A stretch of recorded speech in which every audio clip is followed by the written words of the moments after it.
Bonjour à vous, mes chers amis, et merci d'être là, car ce que je suis sur le point de partager avec vous aujourd'hui, et je vous assure que c'est une révélation, a le pouvoir de littéralement enflammer votre Église, de la transformer en un foyer ardent de l'Esprit Saint, et je parle bien d'une transformation qui est visible, palpable, quelque chose que vous pourrez toucher du doigt dans les prochains jours. C'est pourquoi je vous demande tout de suite de prendre un instant pour cliquer sur ce bouton j'aime juste en dessous de cette vidéo, parce que ce message, il doit absolument, et je dis bien absolument, atteindre chaque âme qui souffre, chaque pasteur qui se sent découragé, chaque église qui désire un réveil authentique. Restez jusqu'à la fin, car un moment de prière d'activation puissant avec Dieu vous attend, un moment qui scellera cette promesse et changera pour toujours votre perspective. Je vous le garantis, les prochaines minutes peuvent changer absolument tout ce que vous pensiez savoir sur le réveil spirituel et le pouvoir de la parole divine. Ce n'est pas une hyperbole, c'est une promesse basée sur des milliers d'expériences que j'ai pu observer. Je me souviens très clairement du jour où tout a basculé pour moi, c'était il y a près de 15 ans. À l'époque, j'étais un jeune leader dans une église qui, malgré toute notre bonne volonté, semblait stagner, voire régresser. Les membres partaient, les conversions étaient rares, et l'atmosphère générale était lourde, empreinte d'une sorte de lassitude spirituelle. Nous prions, nous jeûnions, nous organisions des événements, mais rien ne semblait percer cette chape de plomb. J'avais étudié la théologie pendant des années, j'avais lu des centaines de livres sur le réveil, et pourtant, la théorie ne se transformait pas en réalité. Un soir, après une réunion de prière particulièrement décourageante où seulement quelques âmes fatiguées étaient présentes, je suis rentré chez moi le cœur lourd. Je me suis effondré sur mon canapé, et dans mon désespoir, j'ai commencé à feuilleter ma Bible sans but précis. Et c'est là, dans ce moment de vulnérabilité extrême, que mes yeux sont tombés sur un passage, un verset particulier qui a résonné en moi comme une décharge électrique. C'était comme si le Saint-Esprit me parlait directement,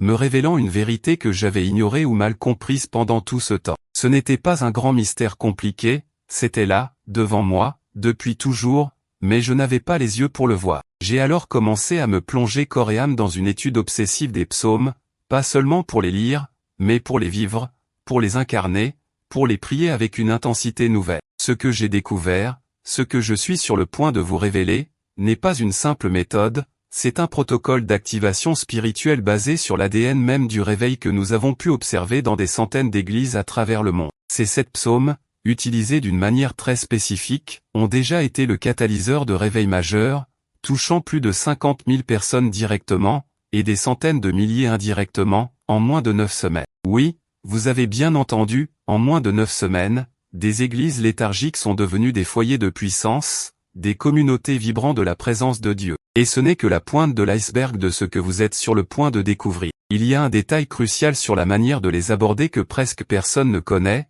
un détail qui décuple leur puissance et que je vous partagerai un peu plus tard. Je sais ce que vous ressentez peut-être en ce moment. Vous êtes peut-être fatigué, usé par la routine, par les luttes constantes qui minent la vitalité de votre communauté. Vous voyez peut-être des sièges vides dans votre église, des cœurs froids, une indifférence grandissante face à l'appel de Dieu. Les critiques fusent, les divisions s'installent, et le pasteur, il se sent seul, il porte tout le poids de cette stagnation, de ce manque de ferveur. Il se lève le matin avec une étincelle d'espoir, mais au fil de la journée, il la voit s'éteindre face aux défis incessants. J'ai connu ça personnellement, et je dois avouer que c'est une douleur lancinante, une blessure profonde pour quiconque aime le royaume de Dieu. Je me souviens d'une période où, malgré tous mes efforts, l'église que je servais perdait des membres chaque mois. Les dîmes diminuaient, les jeûnes partaient, et la joie qui devrait caractériser la maison de Dieu s'était évanouie, remplacée par un sentiment de résignation collective.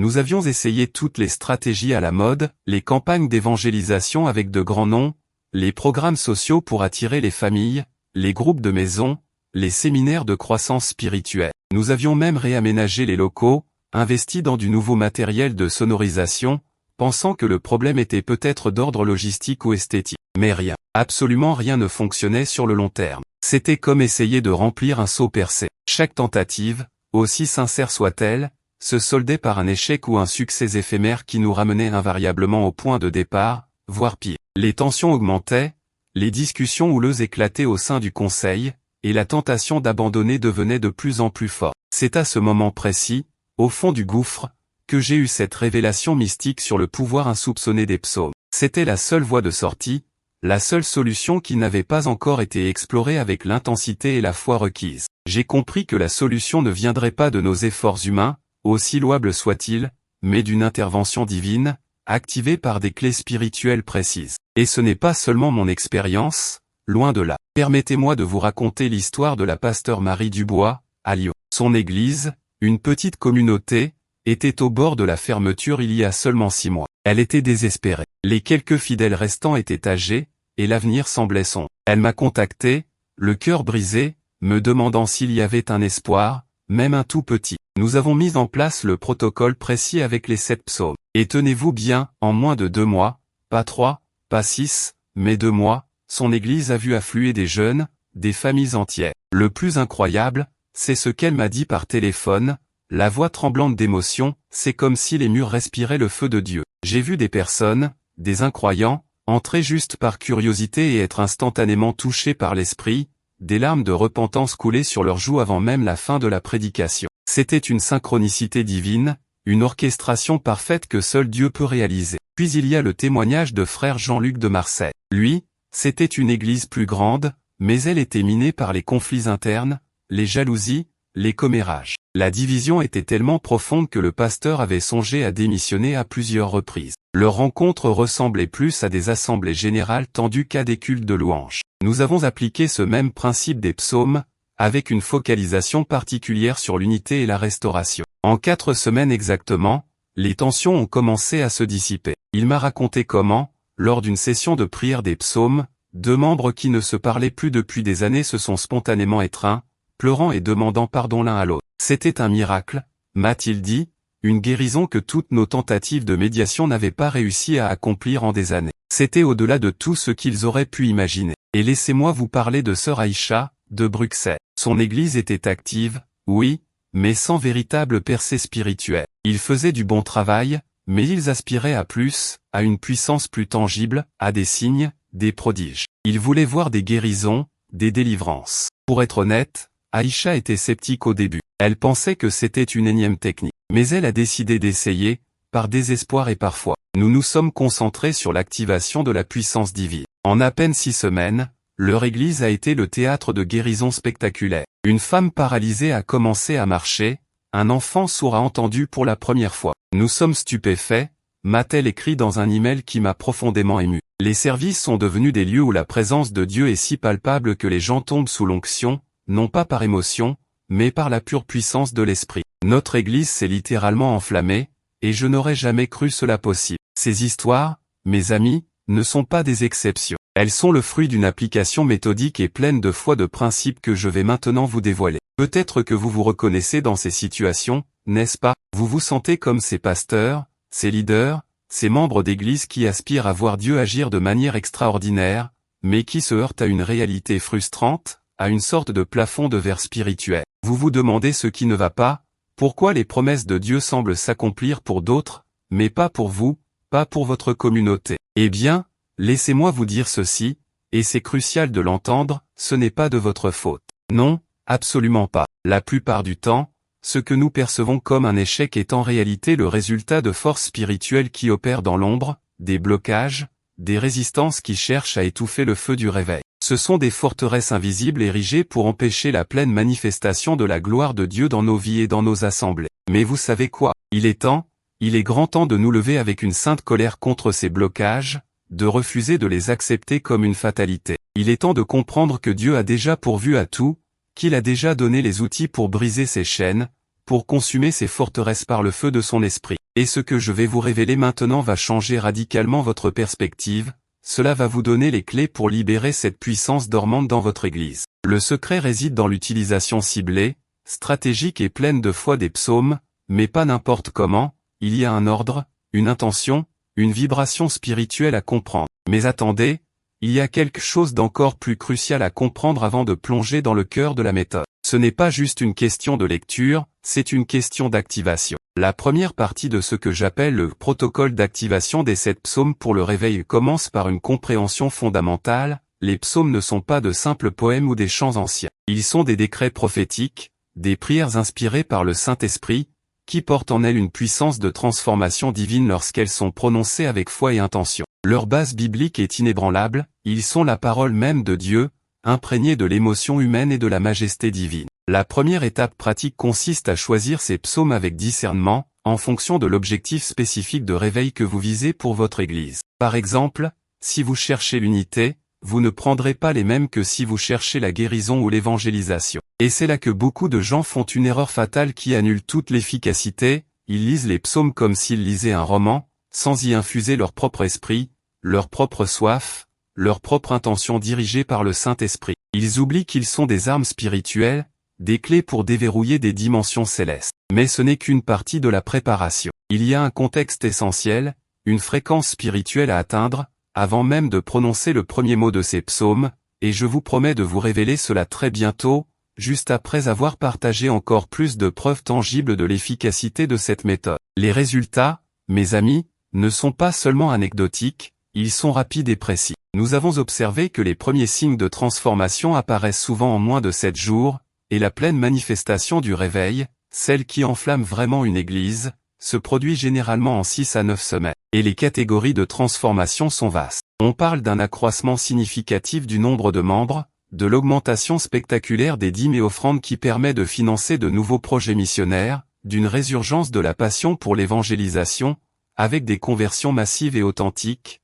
de la guérison de relations brisées au sein de la congrégation, d'une libération d'une atmosphère de lourdeur et de léthargie, remplacée par une joie contagieuse, et surtout, de la manifestation visible de la présence de l'Esprit Saint, avec des signes et des prodiges qui confirment la parole. Permettez-moi de vous raconter l'histoire de la pasteure Cécile Duval, d'une église rurale isolée en France. Elle se sentait oubliée, la petite église luttait pour survivre. Personne ne voulait déménager là-bas. En mettant en œuvre ce protocole des psaumes, en ciblant le réveil de la foi et la provision divine, son église a non seulement vu son nombre de membres tripler en 3 mois, mais des entreprises ont commencé à s'implanter dans la région, apportant avec elles de nouvelles familles et de nouvelles ressources. Cécile m'a dit, c'est comme si Dieu avait déversé une onction de prospérité sur notre village entier. Ce n'est plus juste notre église qui est réveillée, c'est toute la communauté qui ressent la présence de Dieu. Un témoignage absolument époustouflant, n'est-ce pas? Et puis il y a le pasteur Samuel Nguyen, d'une grande ville du Canada.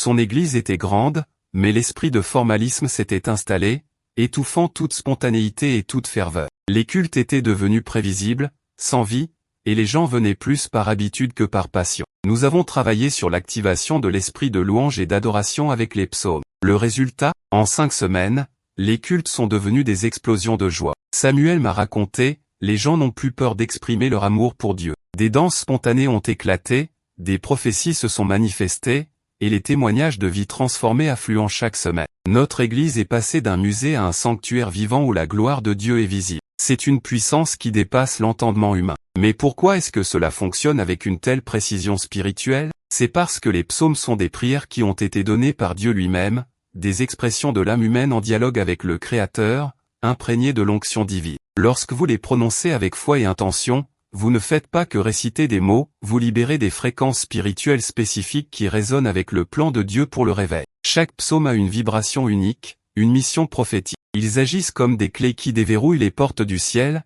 libérant les bénédictions et les grâces que Dieu a déjà prévues pour son peuple et pour son Église. C'est une synergie divine entre la parole de Dieu et votre foi agissante. Et maintenant, je suis prêt à vous révéler le protocole complet, l'ordre précis et l'intention derrière chacun de ces 7 psaumes qui vont, j'en suis certain, transformer votre Église en un phare de gloire. Alors, préparez-vous, car voici le protocole pas à pas, celui que j'ai vu transformer tant de vies et tant de communautés. Ce n'est pas une simple liste, c'est une invocation, une activation. D'abord, le premier psaume, c'est le psaume 23. Sa raison spirituelle est la provision et la restauration. Il établit la confiance en Dieu comme notre berger, dissipant la peur et l'anxiété qui souvent étouffent la foi dans les églises. Pour l'activer, vous le lisez à voix haute, lentement, en visualisant les prairies vertes et les eaux calmes où Dieu vous mène, vous et votre communauté. Vous déclarez que l'Éternel est votre berger, que vous ne manquerez de rien, que votre Église est restaurée et pourvue. Faites cela pendant 7 jours. Ensuite, nous avons le psaume 91. C'est le bouclier de protection et de délivrance. Il est crucial pour briser les attaques de l'ennemi qui cherche à diviser et à affaiblir l'Église. Vous le priez en vous visualisant, vous et chaque membre de votre congrégation, sous l'aile protectrice du Tout-Puissant. Déclarez que 1000 tomberont à votre côté, et 10 000 à votre droite, mais que vous ne serez pas atteint. C'est une invocation puissante contre toute force maléfique qui entrave le réveil. Ce psaume est à réciter chaque jour, comme une forteresse spirituelle. Le troisième psaume est le psaume 100. C'est le psaume de l'adoration et de la reconnaissance. La louange ouvre les portes célestes et attire la présence de Dieu comme rien d'autre. Vous devez le chanter, le proclamer avec un cœur rempli de gratitude, même si votre Église semble vide. Élevez votre voix pour dire que l'Éternel est bon, que sa fidélité dure à toujours. C'est une invitation à la joie et à l'unité dans l'esprit. Consacrez un moment spécifique chaque jour, peut-être le matin, à cette explosion de louange. Le quatrième psaume, c'est le psaume 34. Il active la délivrance et le témoignage puissant. Ce psaume révèle que ceux qui cherchent Dieu ne manquent de rien et sont délivrés de toutes leurs frayeurs. Il est essentiel pour que l'Église devienne un lieu où les miracles abondent et où les témoignages de la bonté de Dieu se multiplient. Proclamez à voix haute, « Je bénirai l'Éternel en tout temps, sa louange sera toujours dans ma bouche ». Visualisez des personnes délivrées, des guérisons qui éclatent. Vous pouvez même l'écrire et l'afficher dans un lieu visible de votre Église. Puis vient le psaume 42, qui est le psaume de la soif ardente de Dieu. Un réveil authentique né d'une soif profonde pour la présence de l'Esprit. Comme le cerf soupire après les courants d'eau, votre âme et l'âme de votre Église doivent soupirer après Dieu. Priez ce psaume avec ferveur, avec des larmes si elles viennent, en demandant à Dieu d'allumer un feu inextinguible dans chaque cœur. C'est une prière d'humilité et de dépendance totale envers Dieu. Faites-le comme une méditation profonde. Le sixième psaume est le psaume 51. Ce psaume est fondamental pour la repentance et la restauration. Un réveil ne peut commencer sans que les cœurs soient purifiés et restaurés. David l'a écrit après son péché, et il est le cri d'un cœur brisé et contrit. Priez-le pour vous-même d'abord, puis pour chaque membre de votre Église, demandant à Dieu de créer en eux un cœur pur et un esprit nouveau. C'est l'étape de la purification, qui ouvre la voie à la gloire. Cette étape est cruciale et ne doit jamais être négligée. Enfin, le septième psaume, et c'est celui qui débloque la puissance la plus extraordinaire, un pouvoir que la plupart des gens ignorent, le psaume 145. C'est le psaume de la grandeur de Dieu et de son royaume qui se manifeste. Il est la clé pour que l'Église devienne une force irrésistible, un témoignage vivant de la puissance et de la bonté de Dieu sur la terre. Proclamez la grandeur de Dieu, sa majesté, ses merveilles. C'est une déclaration de foi que sa gloire va se manifester de manière tangible dans votre assemblée. C'est le psaume de la proclamation du royaume qui vient, et que votre Église est une extension de ce royaume. Vous pouvez le lire à haute voix, le chanter, le crier, le proclamer avec toute la force de votre être. Pour l'implémentation, le temps optimal est de consacrer au moins 15 à 20 minutes par jour à la prière de ces psaumes, en suivant l'ordre que je vous ai donné, ou en les alternant avec l'intention spécifique du jour. Si vous rencontrez des problèmes, si vous avez l'impression que rien ne se passe, la première chose à faire est de revenir au psaume 51, examinez votre cœur, et celui de l'Église, pour toute racine d'amertume ou de péché non confessé. La purification est essentielle. Ensuite, renforcez le psaume 91, car cela peut signifier que des attaques spirituelles sont plus fortes que vous ne l'imaginez. N'abandonnez jamais, la persévérance est la clé. Pour amplifier ces résultats, la cohérence est votre plus grand allié. Ne manquez pas un jour, même si c'est pour 5 minutes. C'est l'accumulation qui crée le momentum spirituel. Une variation avancée du méthode est d'impliquer d'autres leaders et membres de l'Église dans cette prière des psaumes, créant ainsi un chœur de voix et d'intention qui multiplie la puissance. Organisez des moments où toute la communauté peut prier ensemble un psaume spécifique pour l'unité ou la délivrance. Ce protocole peut être utilisé de manière préventive, pour maintenir la ferveur et la vitalité,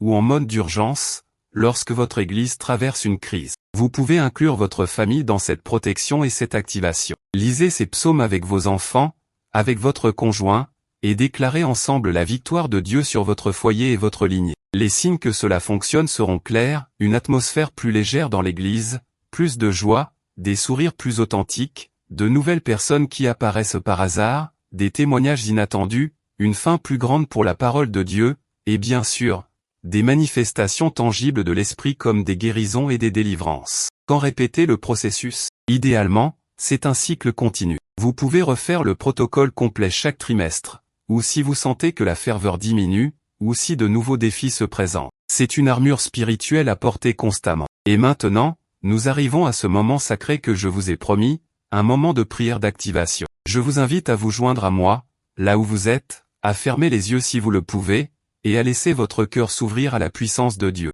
Je confesse que c'est l'un des moments les plus difficiles à partager, car il est si personnel, si puissant, mais je sais que c'est crucial pour vous. Père Céleste, nous nous tenons devant toi en ce moment, avec un cœur humble mais rempli de foi. Nous te remercions pour ta parole, pour ces psaumes inspirés qui sont des clés pour le réveil. Nous déclarons aujourd'hui que notre Église, notre communauté, est une Église vivante, une Église qui s'enflamme pour ta gloire. Nous activons maintenant le psaume 23, déclarant que tu es notre berger, que nous ne manquerons de rien, et que toute provision, toute restauration vient de toi. Nous activons le psaume 91, déclarant que nous sommes sous ton abri, que ta fidélité est notre bouclier, et que toute attaque de l'ennemi est brisée au nom de Jésus. Nous activons le psaume 100, déclarant que nous entrons dans tes portes avec des louanges, et dans tes parvis avec des cantiques de joie, et que notre Église déborde d'adoration véritable. Nous activons le psaume 34, déclarant que les opprimés te cherchent et sont délivrés, que des témoignages de miracles abondent dans notre milieu.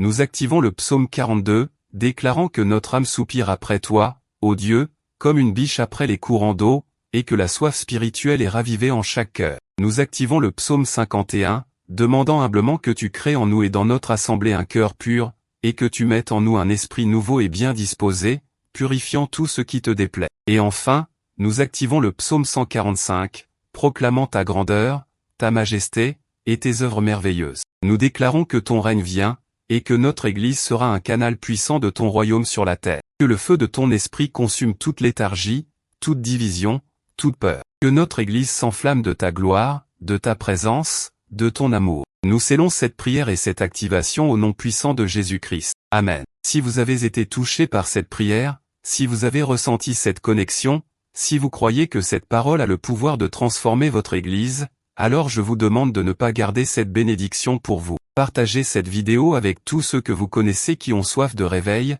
avec votre pasteur, avec vos leaders, avec les membres de votre Église. C'est en partageant la lumière que nous enflammons le monde. Que Dieu vous bénisse abondamment.